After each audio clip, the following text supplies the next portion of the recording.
Good evening everyone. Welcome to inspiration IAS. आज है 3 दिसंबर और आज टॉपिक एट न्यूज़ में हम लोग डिस्कस करेंगे एक ऑस्ट्रेलियन लॉ के बारे में जो रिसेंटली वहाँ के हाउस ऑफ रिप्रेजेंटेटिव और सेनेट दोनों ने पास कर दिया है। और कुछ ही दिन में इसको इम्प्लीमेंट करने के स्टेप्स भी लेना शुरू कर दिया जाएगा। और वो लॉ है सोशल मीडिया बैन के ऊपर। 16 साल और उसके नीचे के उम्र के जितने भी बच्चे हैं उनके लिए सोशल मीडिया को बैन कर दिया गया है। ठीक है, तो आज के इस वीडियो में हम लोग देखेंगे कि ये लॉ क्या कहता है, इसके प्रोविजंस में क्या क्या प्रोवाइडेड है, इसके ऊपर क्या क्या क्रिटिसिजम्स आई हैं, क्या क्या चैलेंजेस हो, मतलब एक पॉसिबल चैलेंजेस क्या क्या हो सकते हैं इस लॉ के इम्प्लीमेंटेशन में, और क्या कोई दूसरा देश ऐसा है जिसने मतलब इस तरीके का कोई लॉ लागू किया है या पास किया है। ठीक है, वीडियो में आगे बढ़ने से पहले इम्पॉर्टेंट अनाउंसमेंट। इंस्पिरेशन आईएएस ने लॉन्च किया है अपना प्रीलिम्स टारगेट बैच एपीएससी के लिए, उन बच्चों के लिए जो इस साल एपीएससी सीसीई का प्रीलिम्स अपेयर करने वाले हैं। ये क्लासेस ऑनलाइन और ऑफलाइन दोनों मोड्स में कंडक्ट करवाई जाएंगी और क्लासेस जो हैं वो सिविल सर्विसेज के टॉप फैकल्टीज़ के थ्रू ली जाएंगी, दोनों जीएस और सीसैट। सारे स्टैटिक के पोर्शंस एंड आपके करंट अफेयर्स और आसाम सेक्शन आपका स्पेशली यहाँ पे कवर करवाया जाएगा। एंड इस पैकेज में आपको हमारा कॉम्प्रहेंसिव टेस्ट सीरीज मॉड्यूल भी इंक्लूडेड रहेगा, जिसमें ऑल टोटल आपको 35 टेस्ट पेपर्स मिलेंगे, जीएस और सीसैट दोनों को मिला करके। मटेरियल्स आपको प्रिंटेड फॉर्मेट में प्रोवाइड की जाएंगी एंड हमारा जो ईयरली कंपाइलेशन है वो भी आपको प्रोवाइड किया जाएगा। ठीक है, तो आगे चलते हैं और देखते हैं कि क्या है ये लॉ और लोग क्या कहते हैं इसके ऊपर। ठीक है, तो Australia's parliament has passed a new bill that would ban children younger than 16 years old from social media platforms including Facebook, Instagram, TikTok, Snapchat, Reddit, X। अच्छा, टिकटॉक इंडिया में खैर बैंड है, बट क्योंकि ये ऑस्ट्रेलियन लॉ की बात हो रही है तो वहाँ पे टिकटॉक यूज़ होता है। तो ये जो पर्टिकुलर लॉ है जो पास किया गया है, उसमें ये बेसिकली ये बताया गया है कि 16 साल या उसके नीचे के जो बच्चे होंगे, ठीक है, 16 साल या उसके नीचे के जो बच्चे रहेंगे उनको उनके लिए मतलब ये फेसबुक हो गए, इंस्टाग्राम हो गए, टिकटॉक हो गया, ट्विटर जो कि एक्स के नाम से जाना जाता है, इस तरीके के जो भी सोशल मीडिया प्लेटफॉर्म्स हैं उन लोगों के लिए मतलब पूरे तरीके से बैन कर दिया गया है। ठीक है, हालांकि ये अभी तक लागू नहीं हुआ है, मतलब आपको पता होगा कि लॉ पास होने में और इम्प्लीमेंट होने में थोड़ा वक्त लगता है। अभी ये तो सिर्फ खैर एक लॉ पास किया गया है, इससे रिलेटेड कुछ गाइडलाइंस अभी धीरे से आएंगी, रूल्स वगैरह आएगा जिस पर बेस करके इस लॉ को इम्प्लीमेंट किया जाएगा। खैर वो पार्लियामेंट धीरे से करेगा। ठीक है, कैसे क्या है, दोनों हाउसेस, उनकी जो लोअर हाउस यानी कि हाउस ऑफ रिप्रेजेंटेटिव्स और अपर हाउस यानी कि जो सेनेट है, दोनों ने मिलकर के इसको पास कर दिया है। अभी सिर्फ इसका इम्प्लीमेंट होना है। अभी वो गवर्नमेंट डिसाइड करेगी, पार्लियामेंट डिसाइड करेगा कि किस तरीके से इसे लागू करना है। आखिर ये लॉ बोलता क्या है? While it bans under 16 children from holding a social media account, they are allowed to access these platforms in a locked out state। अच्छा, अभी लॉकड आउट स्टेट का मतलब क्या है? सबसे पहले तो मैं ये बता दूं, ये जो ब्लैंकेट बैन लगाया है ऑस्ट्रेलियन गवर्नमेंट ने, ये मतलब उन एप्स पर या उन प्लेटफॉर्म्स पर लागू नहीं होती है, जैसे कि मैसेजिंग एप्स हो गया, जैसे आप व्हाट्सएप वगैरह हम लोग यूज़ करते हैं, उस पे लागू नहीं होता है। ऑनलाइन गेमिंग के जितने भी सर्विसेज है उस पे लागू नहीं होगा। ठीक है, इवन यूट्यूब में भी इसको लागू नहीं किया जाएगा, क्योंकि यूट्यूब मतलब कुछ हद तक उससे भी रिलेटेड रूल्स वगैरह आने बाकी है, बिकॉज यूट्यूब में बहुत सारे एज रेस्ट्रिक्टेड वीडियोस भी अवेलेबल है, बट क्योंकि यूट्यूब जो है कहीं ना कहीं एजुकेशनल पर्पस में भी यूज़ किया जाता है, तो अभी इस पे ब्लैंकेट बैन फिलहाल के लिए नहीं लगाया गया है। अब आगे देखते हैं गवर्नमेंट इस पे क्या रोल लेती है। तब तक के लिए कि ये लॉकड आउट स्टेट में जो बोला गया है, वो क्या है? For example, they can visit the Facebook page of a business और service as this does not normally require users to log in to the platform. अभी जैसे कि सपोज मान लीजिए मैंने गूगल में कोई एक चीज़ सर्च किया, ठीक है, तो बहुत सारे पेजेस वगैरह है। सपोज मान लीजिए मैंने क्लाइमेट चेंज के ऊपर ही कोई चीज़ गूगल में सर्च की, ठीक है। तो आपको पता ही है गूगल में बहुत सारी चीज़ें आ जाती हैं, बहुत सारे वेबसाइट्स वगैरह के लिंक्स वगैरह वहाँ पे सर्च बार में अगर हम लोग करें तो बहुत सारे लिंक्स आ जाते हैं। तो सपोज मान लीजिए कोई फेसबुक पेज है किसी किसी एक ऑर्गेनाइजेशन का। सपोज मान लीजिए यूएनईपी का ही कोई फेसबुक पेज उन लोगों ने खोल करके रखा है, जिसमें उन्होंने मैंने जो क्लाइमेट चेंज के ऊपर जो स्पेसिफिक चीज़ सर्च किया है उसके ऊपर उन्होंने कुछ मतलब इम्पोर्टेंट इंफॉर्मेशन वगैरह दे करके रखा हुआ है, ठीक है। तो मैं क्या कर सकती हूँ ना, अ, उस पेज को मैं एक्सेस कर सकती हूँ, ठीक है। क्योंकि ऐसे मैंने नॉर्मली कोई सर्च किया या कोई नॉर्मल मैंने कोई पेज विजिट किया या कोई सर्विस विजिट किया इन दीज काइंड्स ऑफ, वो कोई फेसबुक या इंस्टाग्राम है, उसके लिए इट इज़ नॉट नेसेसरी मेरे पास एक अकाउंट होना ज़रूरी है। जैसे कि मैंने बोला ये गूगल सर्च में मुझे ये लिंक आया है, जो टॉपिक मैंने सर्च किया है बार में, सर्च बार में, उससे रिलेटेड शायद कोई कंटेंट वहाँ पे अवेलेबल है जिसकी वजह से वो सर्च रिजल्ट्स में आया है। तो मैं लॉग्ड आउट स्टेट में without logging into the any Facebook account मैं वो पेज व्यू कर सकती हूँ। ध्यान रहे, सिर्फ व्यू कर पाऊंगी मैं, और ज़्यादा कुछ मतलब फॉलो करना ये वो मैं कुछ नहीं कर पाऊंगी, क्योंकि Facebook as a social media platform मेरे लिए बैंड रहेगा अगर मैं 16 साल के उम्र की नीचे की लड़की हूँ इन ऑस्ट्रेलिया। बट क्योंकि मैंने कुछ एक सर्च किया है, किसी पर्टिकुलर इन्फॉर्मेशन के लिए मैंने सर्च किया है, तो डेफिनेट सा बात है मैं वो चीज़ वहाँ पे एटलीस्ट व्यू कर पाऊंगी, ठीक है। The owners of keeping age restricted users out of social media is placed on platforms, hence there is no penalties for users और देयर पेरेंट्स। अच्छा, ये जो रिस्पॉन्सिबिलिटी जो है कि आपको एज रिस्ट्रिक्टेड यानी कि जो भी 16 साल या उसके नीचे के जो बच्चे हैं, वो जो उन बच्चों को सोशल मीडिया से कैसे दूर रखा जाए, इसकी सोल रिस्पॉन्सिबिलिटी ना प्लेटफॉर्म्स पर दे दी गई है कि आप इस तरीके के कुछ एक चीज़ मतलब डेवलप करो कि मतलब कोई भी बिलो द एज ऑफ 16 आपके वहाँ पे कर ही ना अपना अकाउंट बना ही ना पाए। क्योंकि देखिए इसमें पीनलाइज यूजर या पेरेंट्स को करने से कोई फायदा नहीं है। क्यों? क्योंकि यूजर्स क्या है, फेक अकाउंट बना करके कर लेंगे, पेरेंट्स ज़्यादा से ज़्यादा डांट सकते हैं या उनको समझा सकते हैं, है कि नहीं। अगर बच्चों ने बिना बताए एक फेक अकाउंट बना लिया दूसरे उससे मतलब अपना उम्र वगैरह बढ़ा करके, जो आमतौर पर बच्चे करते भी हैं, तो इसमें एक्चुअली में अगर देखा जाए तो लूप होल ये उस सोशल मीडिया प्लेटफॉर्म का है। आपने उस एडिक्वेट मतलब प्रोविजंस नहीं रखे कि कोई भी बंदा अपना झूठा डेट ऑफ बर्थ दे करके वहां पे अकाउंट फॉर्म कर रहा है कि नहीं। तो ये चीज़ नहीं होना चाहिए। अगर ये होता है तो उस प्लेटफॉर्म जो सोशल मीडिया प्लेटफॉर्म जो यूज़ हो रहा है, दे विल बी रिस्पॉन्सिबल। उनके अगेंस्ट में जो भी पेनाल्टीज वगैरह जो भी गवर्नमेंट डिसाइड करेगी वो लगेगी, ना कि यूज़र या फिर पेरेंट्स के अगेंस्ट में, ठीक है। The legislation requires platforms to take reasonable steps to ensure that the minimum age requirement is met, but it does not specify these measures. Measures अभी तक स्पेसिफाई नहीं किए गए हैं कि किस तरीके से स्टेप्स लिया जाएगा, ठीक है। Law states that the minimum age obligation is for age restricted social media platforms, which has been defined by drawing on the existing meaning of social media service in the country's Online Safety Act, ठीक है। Messaging apps, online gaming services and platforms that are primarily used for health and education purposes are to be exempted from the ban.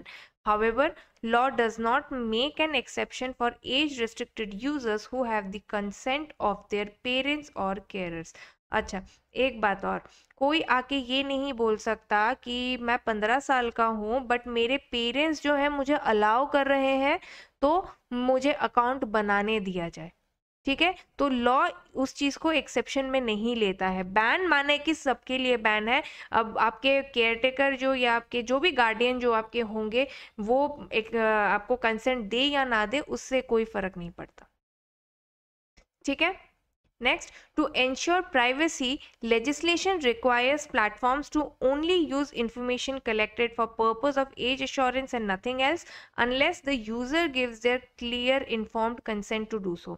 देखिए, क्योंकि किस तरीके से हम लोग as assurance वगैरह लेने वाले हैं, वो चीज़ अभी तक उसके ऊपर मेजर्स लॉ ने दिया नहीं है। ये फिलहाल के लिए जो है उन प्लेटफॉर्म्स पे छोड़ा गया है कि आप इस तरीके का कुछ एक मतलब ले करके आओ, कोई टेक्नोलॉजी डेवलप करवाओ, या मतलब ऐसा करो कि आप वहाँ पे श्योर शॉट, क्योंकि एट प्रेजेंट क्या होता है, जैसे इंस्टाग्राम में मैं अगर बोलूँ, अगर मुझे अकाउंट बनाना है ना, तो वहाँ पे मैं जब अपनी डिटेल्स देने वाली हूँ, वैसे तो वो लोग माइनर्स को अलाउ करते नहीं है, लेकिन वहाँ पे कुछ वेरिफिकेशन नहीं होता है। वहाँ पे जस्ट वेरिफिकेशन क्या है, वहाँ पे आपका डीओबी, डेट ऑफ बर्थ का जो सेक्शन रहेगा, वहाँ पे आपने अपना डेट ऑफ बर्थ डाल दिया। अगर आपका 18 साल हो रहा है तो आप बना सकते हो, अगर नहीं हो रहा है तो आप नहीं बना सकते हो। ऐसे तो कोई भी गलत अपना डेट ऑफ बर्थ डाल करके कर सकता है कि नहीं? तो जो लॉ है या जो गवर्नमेंट है, उन्होंने बोला है कि आप फिलहाल के लिए अपना कुछ एक मेजर इस तरीके से निकालो कि आप ऐसा मतलब वो कर सको। ठीक है, बट आप जो भी तरीका निकालो, आप जो भी करो, मेक श्योर कि आप, ऑब्वियस सा बात है, एज एश्योरेंस के लिए आप कोई तो इन्फॉर्मेशन इकट्ठा करने वाले हो ना, चाहे वो फेस आईडी का ही क्यों ना हो या कुछ भी हो, वो सिर्फ और सिर्फ आप मतलब उसी पर सिर्फ एज एश्योरेंस के पर्पस के लिए ही यूज किया जाएगा, नथिंग एल्स, उसके अलावा और कहीं नहीं। आपको पता होगा, हम जब भी किसी भी ऐसे टाइप के उसमें साइन अप वगैरह करते हैं, तो हम लोग एक्चुअली टर्म्स एंड कंडीशंस हम लोग पढ़ते नहीं है, जो हमें पढ़ना चाहिए। ऐसे कंपनीज वगैरह हमारे डेटास वगैरह एक्चुअली में यूज कर सकते हैं। ठीक है, अलग अलग कंट्रीज में अलग अलग लॉज बने हुए हैं। तो मेरा क्वेश्चन है कि क्या इंडिया में कोई इस तरीके का डेटा प्रोटेक्शन के लिए कोई लॉ बना है, क्या वो पास हो गया है? नीचे कमेंट्स में अपने आंसर्स ज़रूर बताएं। ठीक है, यूरोपियन यूनियन का अपना खुद का एक डेटा प्रोटेक्शन के ऊपर एक लॉ बना हुआ है वैसे। ठीक है, जो भी है, platforms are also required to delete the data collected after users age has been assured। मतलब आपका एज एश्योरेंस से रिलेटेड जो भी आपका वेरिफिकेशन है, वो जब हो गया ना, उसके तुरंत बाद आपको डेटा जो है डिलीट कर देना पड़ेगा। अगर इन फ्यूचर गवर्नमेंट ने कभी भी, गवर्नमेंट के दिमाग में आया चलो हम इंस्पेक्शन करते हैं, एंड प्लेटफॉर्म्स के पास वो डेटा मिल गए जो उन्होंने वेरिफिकेशन के लिए यूज़ किया था, तो ऑब्वियसली उनके ऊपर एक्शन लिया जाएगा। ठीक है, additionally platforms cannot ask Australians to give their government issued IDs for age assurance। अभी जैसे मान लीजिए इंडिया के केस में गवर्नमेंट इशूड आईडीज क्या हो गया, आपका पैन हो गया है कि नहीं, आपका आधार हो गया, आपका वोटर आईडी हो गया, है कि नहीं? तो ये हमारा इंडिया का गवर्नमेंट आईडीज वगैरह हो गए। तो इस तरीके के ऑस्ट्रेलियंस के पास भी कोई गवर्नमेंट इशूड आईडीज होंगे, तो बोला है कि आप ये गवर्नमेंट इशूड आईडीज नहीं यूज कर सकते हो, आपको अपना खुद का एक सिस्टम डेवलप करना होगा। हालांकि एट प्रेजेंट फेशियल रिकग्निशन को मतलब बोला जा रहा है कि ये ही शायद से पहले एप्लीकेबल होगा, बाद में देखा जाएगा क्या किया जाएगा। बट फेशियल रिकग्निशन का मसला क्या है, कहीं ना कहीं एक माइनर की प्राइवेसी हैम्पर हो सकती है। ठीक है, खैर कैसे क्या इम्प्लीमेंट किया जाएगा वो तो खैर खुद ही वो लोग बता देंगे जब उनके रूल्स आएंगे किस तरीके से इम्प्लीमेंट किया जाए। ठीक है, आगे चलते हैं। कंसर्न्स क्या क्या है? One of the key concerns around such a bill has been user age verification. जैसे मैंने थोड़ी देर पहले बताया कि एज वेरिफिकेशन कैसे होगा, वो बताया जाएगा। Currently, social media websites such as Instagram require users to provide their date of birth and meet the age criteria to create an account. However, companies do not check if this information is correct. In some countries, social media companies are mandated to require government IDs as proof of age, but serious Privacy concerns have been raised around sensitive personal data being provided to company. ये तो खैर उस law ने, Australian law ने पूरे तरीके से reject कर दिया कि ये आप कर ही नहीं सकते हो। ठीक है। As a result facial recognition technology could be an alternative for estimating users ages, but it could be prone to errors and result in minors private data being leaked. ठीक है, आगे चलते हैं। ये लॉ लाने के पीछे उनका मकसद क्या था, ऐसी क्या ज़रूरत थी कि उनको ये लॉ लाना पड़ा। तो इस पर गवर्नमेंट की जो आर्ग्यूमेंट है, मतलब वो सोशल मीडिया का जो नेगेटिव इम्पैक्ट है वो बताते हैं। वहाँ के जो प्राइम मिनिस्टर है एल्बनीज, वो बोलते हैं कि the measure will deliver greater protections for young Australians during critical stages of their development. एक अमेरिकन साइकोलॉजिस्ट है, उन्होंने अपने बुक द एंग्शियस जनरेशन में बताया है कि स्मार्टफोन्स और इंटरनेट किस तरीके से प्ले एलिमेंट, चाइल्डहुड का जो प्ले एलिमेंट होता है उसको किस तरीके से रिप्लेस कर दिया है। आपको पता होगा हम लोग जब छोटे थे, आप सभी को याद होगा जब हम लोग 6 7 साल 8 साल 10 साल के बच्चे हुआ करते थे, हमें पार्क्स वगैरह में हम लोग जाते थे खेलने के लिए रोज़। मतलब ऐसा होता था कि रोज़ 4 से 6 कम से कम ये 2 घंटे का टाइम तो ऐसा होता था जब हम लोग खेलने के लिए निकल जाते थे। स्कूल्स वगैरह में हम लोग खेलने के लिए जाते थे, है कि नहीं। ऐसे बहुत सारी चीज़ें होती थी। एक सबसे पहला सोशलाइजेशन हम लोगों का बढ़ता था, है कि नहीं। हम लोग सोशलाइज होते थे, क्यों? क्योंकि पार्क में एक दो बच्चे तो होते नहीं है, बहुत सारे बच्चे होते हैं, नए नए दोस्त बनते हैं, तो हमें कहीं ना कहीं कम्युनिकेशन स्किल्स हमारे डेवलप होते थे, सोशलाइजेशन हमारी अच्छी होती थी, हमारी सोशल लाइफ बेटर होती थी। और दूसरा, इसका फिजिकल बेनिफिट तो खैर था ही, है कि नहीं। बट आज की डेट में आपको पता होगा कि मतलब क्लास 1 2 के बच्चे भी मतलब स्मार्टफोन लेकर के बिजी हैं, उसी में गेम्स वगैरह खेलते रहेंगे। फुटबॉल के नाम पर वो लोग मोबाइल में कोई ऐप डाउनलोड कर लेंगे कि हाँ हम लोग फुटबॉल खेल रहे हैं, लेकिन उससे क्या होता है, एक फिजिकल जो उनका गेम्स खेलने के चलते जो हम लोग का जो फिजिकल ग्रोथ होता था वो कहीं ना कहीं उनका हैम्पर हो गया है। उनके अंदर मैंने जो बोला, ये सोशलाइजेशन की जो स्किल्स वगैरह डेवलप होती थी, कम्युनिकेशन स्किल्स जो डेवलप होती थी, वो कहीं ना कहीं रुक गई है। उनका मेंटल डेवलपमेंट, फिजिकल डेवलपमेंट के साथ साथ मेंटल डेवलपमेंट उनका रुक गया है। उसके साथ साथ अलग अलग तरीके के हेल्थ इश्यूज होने शुरू हो गए हैं। जैसे बहुत छोटे छोटे बच्चों का, जैसे हमें याद है बचपन में हमें हमारे पेरेंट्स हमको बोलते थे कि ज़्यादा टीवी मत देखो, चश्मा लग जाएगा, है कि नहीं। इसी के डर से हम लोग टीवी नहीं देखते थे। बट आज के एक्चुअली में बच्चों को छोटी छोटी उम्र में चश्मे लग जाते हैं, या उनको आंखों की दिक्कत होती है, सर में दर्द होता है कि नहीं। अलग अलग तरीके की बीमारियां होने लगी हैं, क्यों? क्योंकि उनका जो फिजिकल एक्टिविटी जो होता था ना, वो उनका कहीं ना कहीं लैक कर गया है। ठीक है। Argued for moving away from phones and instituting strict as limits. ठीक है, आगे चलते हैं। अभी अगर कोई भी स्टेप अगर आए तो ऐसा तो है नहीं कि वो एकदम स्मूथली वर्क करेगा, तो कुछ ना कुछ चैलेंजेस तो होंगे ही। तो इसके इम्प्लीमेंटेशन में पोटेंशियल जो चैलेंजेस हो सकते हैं वो क्या क्या होंगे। सबसे पहले, children are adept at finding ways to circumvent restrictions on internet and social media access.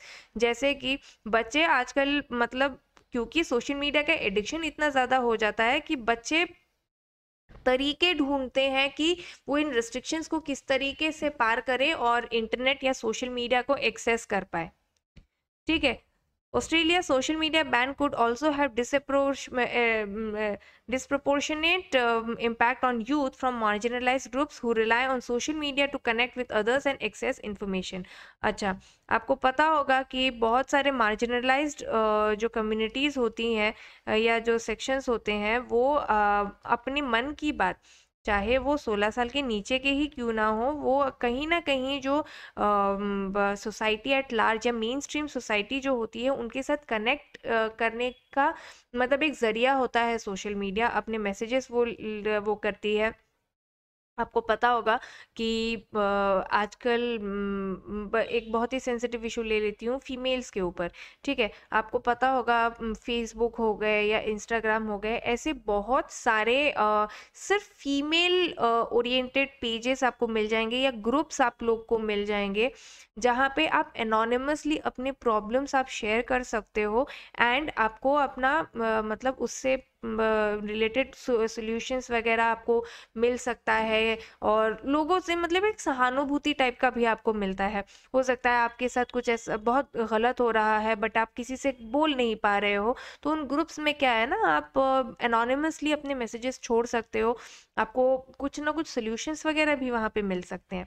ठीक है, तो प्रॉब्लम्स आने के तो 16 साल के नीचे के बच्चों को भी आ सकता है। तो अगर ब्लैंकेट बैन हो गया ना, तो ये जो मार्जिनलाइज ग्रुप्स जो हैं, जो कहीं ना कहीं मेन स्ट्रीम सोसाइटी से कनेक्ट करते थे अपने मतलब कोई भी इंफॉर्मेशन शेयर करने के लिए या जो भी, वो कहीं ना कहीं मतलब इम्पैक्ट कर जाएंगे। Policy meant to protect children from online harm should be sensitive to the socio-economic context of the country and the nuances how people interact with technology such as device sharing। ठीक है, तो ये थे कुछ implementation से related क्या क्या challenges इसे फेस करने पड़ सकते हैं। अब आते हैं क्रिटिसिज्म। जाहिर सा बात है क्रिटिसिज्म इसको मिलेगा, और सबसे पहले नन अदर देन मेटा, जो कि पेरेंट कंपनी है फेसबुक और इंस्टाग्राम की, उन्होंने बोला है कि we are concerned about the process which rush the legislation through while failing to properly consider evidence what industry already does to ensure age appropriate experiences and voices of young people। ठीक है, कहीं ना कहीं Meta की बात गलत नहीं है। फेसबुक या फिर इंस्टाग्राम कहीं ना कहीं बहुत सारी चीज़ें मतलब यंग पीपल के वॉइसेस के रूप में भी मतलब बाहर आ सकता है, लेकिन you can not deny the fact कि ये उनको नेगेटिवली भी इम्पैक्ट कर रहा है। आपको पता होगा इसी साल शायद लगभग जनवरी 2024 या दिसंबर 2023 की बात होगी, जहाँ पे यूएस सेनेटर्स ने मतलब मार्क जुकरबर्ग जो मेटा के फाउंडर है, मार्क जुकरबर्ग को वो बुला करके लेकर के आए थे सेनेट में, बकायदा उन सभी मतलब जितने भी टीनेजर्स बेसिकली ज़्यादा थे, उनके पेरेंट्स और वो टीनेजर्स वहाँ पे मौजूद थे, और वो लोग बोल रहे थे कि ऐसे ऐसे ऐसे ऐसी चीज़ें हो रही है, मतलब हमारे बच्चे को ये हो गया वो हो गया, कोई ऑनलाइन बुलिंग का शिकार है, किसी को सेक्सुअल हैरेसमेंट किया गया है, ये बहुत सारी चीज़ें हुई थी। और हालांकि मार्क जुकरबर्ग ने डिनाई कर दिया था कि we are not responsible for this, but senators ने बोला कि क्योंकि कंपनी आपकी है तो you should be responsible that for that, and Mark Zuckerberg को अपोलोजाइज करना पड़ा था सबके सामने।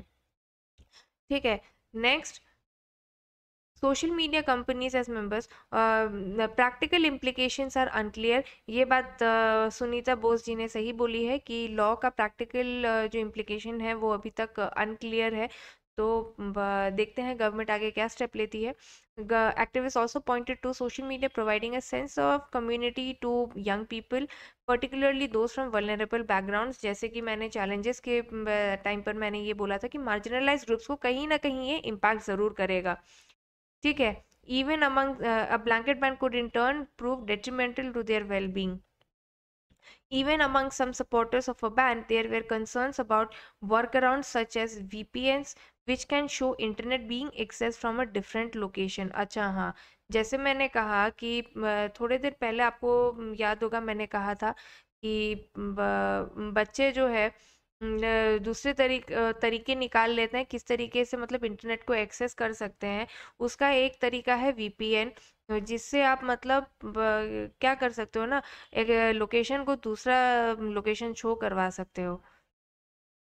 ठीक है, तो कहीं ना कहीं ये सब अभी तक मतलब इस लॉ के इफेक्टिवनेस पर क्वेश्चन ला देता है। बट खैर, क्योंकि ये लॉ अभी भी इम्प्लीमेंट होना बाकी है, तो इम्प्लीमेंटेशन से पहले जाहिर सा बात है गवर्नमेंट बहुत सारे रूल्स वगैरह लेकर के आएगी कि किस तरीके से इसको इम्प्लीमेंट किया जाएगा। तो अभी बहुत कुछ भी बोलना एक्चुअली गलत होगा। ठीक है, आगे बढ़ते हैं। कुछ रेगुलेशंस दूसरे कंट्रीज से related. While there are no specific legal restrictions on protecting children from online harm, India's Digital Personal Data Protection Act 2023 has a higher level of requirement than age verification for processing children's data online. It requires data fiduciaries to collect verifiable parental consent from parents of children under as 18. India के case में अगर मैं बोलूँ तो digital personal data protection act 2023 parental consent के बारे में बात करता है. सिमिलर प्रोविजंस आपको यूएस में भी मिलेंगे, आपको यूरोपियन यूनियन में भी आपको देखने को मिलेंगे, और बहुत सारे कंट्रीज ऐसे हैं जहाँ पे आपको पेरेंटल कंसेंट का जो है आपको प्रोविजन देखने को मिलेगा. ठीक है, नॉर्वे हो गया, फ्रांस हो गया, जर्मनी हो गया. ठीक है, आप देख सकते हैं ऑलमोस्ट हर कंट्री में, जितने भी कंट्रीज़ के नाम मैंने यहाँ पे मेंशन किए हैं, ऑलमोस्ट हर जगह में आपको पेरेंटल कंसेंट के बारे में बताया गया है. बट ये कोई स्ट्रिक्ट लॉ नहीं है. And hence Australia has actually become world's first country जिन्होंने एक सोशल मीडिया बैन से रिलेटेड उन्होंने कोई लेजिस्लेशन वो ले करके आए हैं. ठीक है, अच्छा, तो ये तो हो गई स्पेसिफिकली उस लॉ से रिलेटेड बात. इस लॉ में एक वर्ड और यूज किया गया है, social responsibility of the platform. ठीक है, सोशल रिस्पॉन्सिबिलिटी. ठीक है, बिल बताता है कि ये उस प्लेटफॉर्म की सोशल रिस्पॉन्सिबिलिटी होगी. क्या है ये सोशल रिस्पॉन्सिबिलिटी? मैं आपको बता दूं, ये जो सोशल रिस्पॉन्सिबिलिटी है ये आपके GS4 पेपर यानी कि जो आपका एथिक्स पेपर है उससे रेलेवेंट है, और ये रिलेटेड है आपका कॉरपोरेट सोशल रिस्पॉन्सिबिलिटी से. क्या है कॉरपोरेट सोशल रिस्पॉन्सिबिलिटी? तो a corporate initiative to assess and take responsibility for a company's effects on environment and impact on social welfare. यानी कि, और ये हर किसी पे नहीं है, मतलब ये काइंड ऑफ हालांकि रिस्पॉन्सिबिलिटी है उन कंपनीज के लिए जिनका एनुअल टर्नओवर आइदर 1000 करोड़ है या फिर नेटवर्थ 500 करोड़ या उससे ज़्यादा है, या फिर जो नेट प्रॉफिट है वो 5 करोड़ या उससे ज़्यादा है. उन कंपनीज के ऊपर ये एप्लीकेबल है कि ऐसी कंपनीज की एक सोशल रिस्पॉन्सिबिलिटी होगी कि वो इस तरीके के कुछ मतलब स्टेप्स वगैरह लें जो एनवायरनमेंट और सोशल वेलफेयर के लिए हो. ठीक है, CSR corporate social responsibility. India मतलब CSR को मैंडेट करने वाला एक तो इंडिया सबसे पहला कंट्री है वर्ल्ड का. ठीक है, और ये गवर्न होता है कंपनीज एक्ट 2013 के क्लॉज 135 से. ठीक है, ये एक्ट के अंडर में ये बताया जाता है कि कंपनी, ये जिन 3 तरीके की कंपनी की मैंने बात की है, वो कंपनीज मतलब एटलीस्ट अपने एवरेज नेट प्रॉफिट का 2%, ठीक है, 2% किसी भी तरीके के ऐसे काम में मतलब वो करेंगे कि मतलब चाहे वो एनवायरनमेंट से रिलेटेड हो या फिर सोशल वेलफेयर से रिलेटेड हो. इसीलिए आपने देखा होगा बड़ी बड़ी कंपनियां जैसे आप टाटा हो गया, ठीक है, ये लोग क्या करते थे ना, चैरिटी वगैरह बहुत करते थे. क्यों? It was under the clause 135 of companies act 2013 which talks about corporate social responsibility. ध्यान रखिएगा, कॉर्पोरेट सोशल रिस्पॉन्सिबिलिटी आपको इन डिटेल आपके एथिक्स के पेपर में भी पढ़ने को मिलेगा. ये उसी का एक पार्ट है. ठीक है, आगे देखते हैं कि कौन कौन से मतलब एक्टिविटीज़ को इसमें मतलब माना जाएगा. ऐसा तो है नहीं कि कुछ भी आप कर लो. ठीक है, कंपनीज एक्ट के शेड्यूल 7 में उन एक्टिविटीज़ की एक लिस्ट दी गई है जिसमें से है eradicating extreme hunger and poverty, यानी कि हंगर एंड पॉवर्टी से रिलेटेड हो गया. Education, gender equality, women empowerment हो गया. HIV एड्स या फिर इस तरीके के कोई भी दूसरे डिजीज़ जैसे TB हो गया. ठीक है, या ऐसा एनवायरमेंटल सस्टेनेबिलिटी, ठीक है। या फिर अगर वो ऐसा कोई भी डोनेशन करते हैं to the PM national relief fund और कोई दूसरा फंड, मतलब वो मतलब सेंट्रल गवर्नमेंट ने अगर कोई भी दूसरा फंड मतलब इस तरीके का अगर सेटअप करके रखा है तो इन शॉर्ट वो सारी कंपनीज जिसका आइदर एनुअल टर्नओवर 1000 करोड़ या उससे ज़्यादा है, या फिर नेटवर्थ 500 करोड़ या उससे ज़्यादा है, या फिर नेट प्रॉफिट 5 करोड़ या उससे ज़्यादा है, उनको अपने एवरेज नेट प्रॉफिट का मतलब 3 साल का जो एवरेज नेट प्रॉफिट रहेगा उसका 2% एटलीस्ट इस तरीके के किसी मतलब एक्टिविटी में उनको स्पेंड करना पड़ेगा जो कहीं ना कहीं एनवायरनमेंट या फिर सोशल वेलफेयर के लिए हो। ठीक है, तो आज के लिए बस इतना ही। वीडियो को एंड करने से पहले फिर से एक रिमाइंडर, इंस्पिरेशन आईएएस ने अपना APSC prelims target batch launch किया है जिसके अंडर में क्लासेस टॉप फैकल्टीज लेंगे। जीएससी सेट दोनों, करंट अफेयर्स, आसाम हिस्ट्री वगैरह के आपके स्पेशल क्लासेस होंगे। इस पैकेज में आपको हमारा टेस्ट सीरीज जो है वो भी आपका इंक्लूडेड रहेगा। जितना और भी ज़्यादा जानकारी के लिए आप दिए गए नंबर पर कॉन्टैक्ट कर सकते हैं। ठीक है, तब तक के लिए हैव अ नाइस डे। इस वीडियो को लाइक और शेयर ज़रूर करें और हमारे चैनल को सब्सक्राइब ज़रूर करें। इस वीडियो का आपको पीडीएफ आपको हमारे टेलीग्राम चैनल पर मिल जाएगा। टेलीग्राम चैनल का लिंक आपको हमारे डिस्क्रिप्शन बॉक्स में मिल जाएगा। ठीक है, तब तक के लिए have a nice day. Thank you.